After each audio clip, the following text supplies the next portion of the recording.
You won't love anyone after watching this horrifying true crime story. They say love is blind. But for Stephanie Brooks, love didn't just blind her, it trapped her, broke her, and tried to erase her completely. But this is not just a story of darkness. It's a story of survival. Of a woman who refused to disappear. Welcome to True Crime Teejan. Before we begin, make sure to like, subscribe, and turn on notifications so you never miss a story. What you're about to hear is one of the most haunting tales of domestic captivity and survival ever documented. It will disturb you, anger you, and most of all, it will stay with you. In 2001, Stephanie Brooks was 21 years old, young, radiant, hopeful. She had just started a new chapter in her life as a receptionist at a busy car dealership in Tyler, Texas. She was still piecing herself together after a rocky breakup, but she carried herself with a kind of light, the kind that makes people look twice. And one person did, Charles Brooks. Charles was 5 years older, confident, well-dressed, and already a rising star as a sales manager. He had the kind of charm that came off as effortless. Smooth. Intentional. He brought her coffee one morning and said, "You've got a light that can't be ignored." Stephanie laughed, flattered. She wasn't used to attention like that, not the kind that felt so focused, so sure. Within weeks, they were inseparable. He took her on long drives through East Texas, brought flowers to her desk, cooked dinner, and listened, really listened, when she talked about her dreams, her family, her little sister Elena. It felt like something out of a romance novel. So when he proposed a year later, she said yes. They married in a modest church ceremony surrounded by close family and friends. 2 years later, they welcomed a son. Then a daughter. And from the outside, it looked like a fairy tale, young love, a beautiful family, a rising career. But behind closed doors, the fairy tale began to rot. It started subtly, almost invisibly. Charles didn't want her wearing makeup to work. He said he liked her natural. Then he asked her to stop wearing tight clothes, told her he wanted her to look modest. Then he didn't like when she talked to her coworkers, especially the men. Or when she laughed too long on the phone. Or when she went out without him.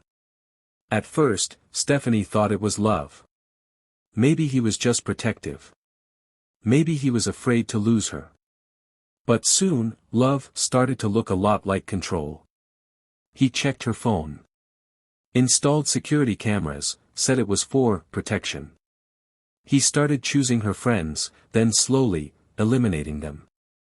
When she resisted, he'd go silent for days. Or explode. The first time he shoved her was after she refused to cancel lunch with Elena. He cried afterward. Apologized. Bought roses. Promised it would never happen again. It did. And then again. By 2011, Stephanie was no longer the bright, laughing girl who lit up the dealership office. She had quit her job. She rarely saw her family. Every decision had to pass through Charles first.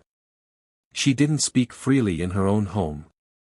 She didn't sleep soundly. She didn't live, she endured.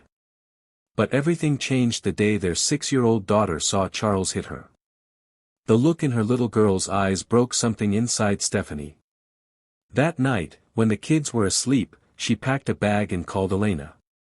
With her sister's help, Stephanie filed for divorce, secured a temporary custody order, and moved into a small rental house on the edge of town. She thought she had escaped. She was wrong. In the months that followed, Charles unraveled. He left voicemails, angry, obsessive. Showed up outside her work. Left notes on her car windshield. "You're not safe without me," one read. Another, "We're not finished." Stephanie filed police reports. Got a restraining order. Took self-defense classes.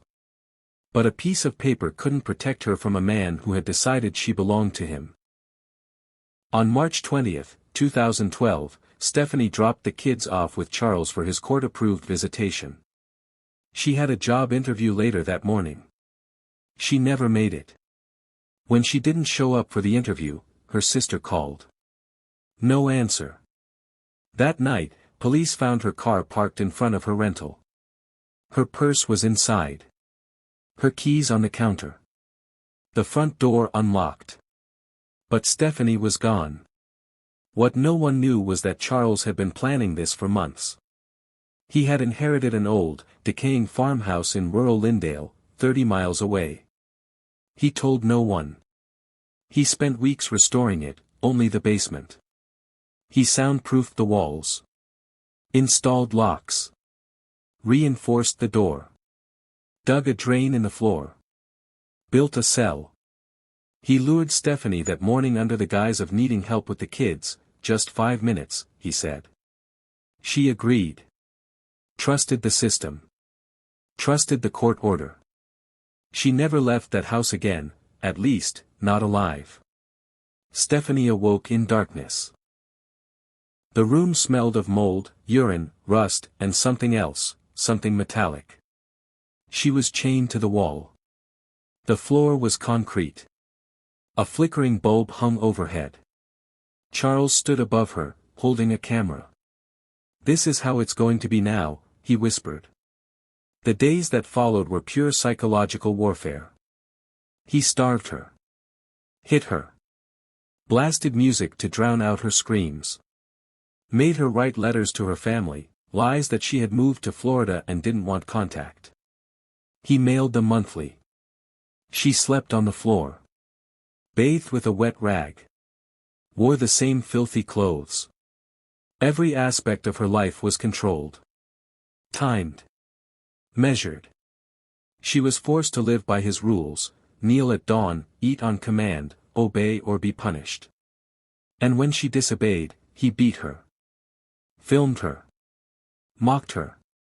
Over time, she became pregnant. The child didn't survive, not in those conditions. Stephanie held her own body during the miscarriage, weeping alone on a blood-stained floor. But Stephanie never stopped fighting. She memorized patterns, his footsteps, his habits, the way his voice changed when he was about to hurt her. She counted days by scratching the walls with nails pried from the floorboards. She etched her name, her children's birthdays, quotes, prayers. She refused to forget who she was. "Don't let him win," she carved. Over and over. In 2019, 7 years after her disappearance, Charles started dating again. Her name was Tasha Turner. A single mom. Smart. Kind. She noticed Charles had a strict routine, disappeared every Tuesday and Saturday for hours. One day, he left his GPS on. She followed it. What she found would shatter her soul. The farmhouse looked abandoned. But inside the basement, she heard faint breathing. Crying. Praying. She opened the cellar door and saw a woman, skeletal, pale, crouched in the corner. "Please," Stephanie whispered. "Don't leave me here." Tasha ran to her car. Called 911. Police arrived within 30 minutes. What they found was beyond belief. Stephanie was barely alive. She had multiple untreated infections, broken bones, a severely curved spine, and organs on the verge of collapse. Doctors said she had less than a week to live. She lived for 12 more days. During that time, she made a statement. She asked to see her children. She told Elena she never stopped hoping. That she had carved her name so they'd know she hadn't forgotten. She died with her sister's hand in hers. Charles fled. But not for long. With national media now watching, he was caught in a nearby town within days. The trial was swift and brutal. The evidence? Overwhelming. Videos of the abuse. Journal entries etched in the cellar. The letters. Medical reports. One juror reportedly vomited during the video evidence. The courtroom wept when Elena read Stephanie's carvings aloud. "I miss my babies." Still alive. God, help me. Don't let him win. Charles was sentenced to life in prison with no chance of parole. Stephanie was buried in a white dress. Her children stood beside her grave. The world mourned. But it didn't end there.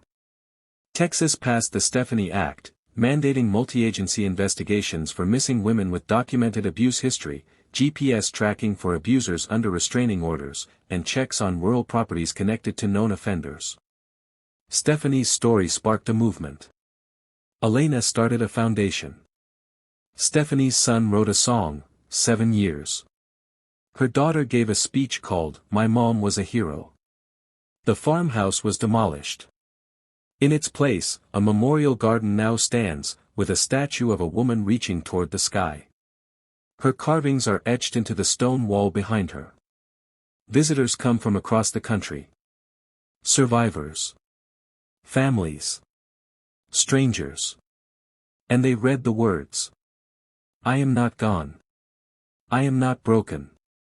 I am still me. Stephanie Brooks refused to be erased. And now, her voice is louder than ever. This is True Crime Teejan. If this story moved you, like, subscribe, and share. Because sometimes, the only way to stop monsters, is to shine a light they can't hide from.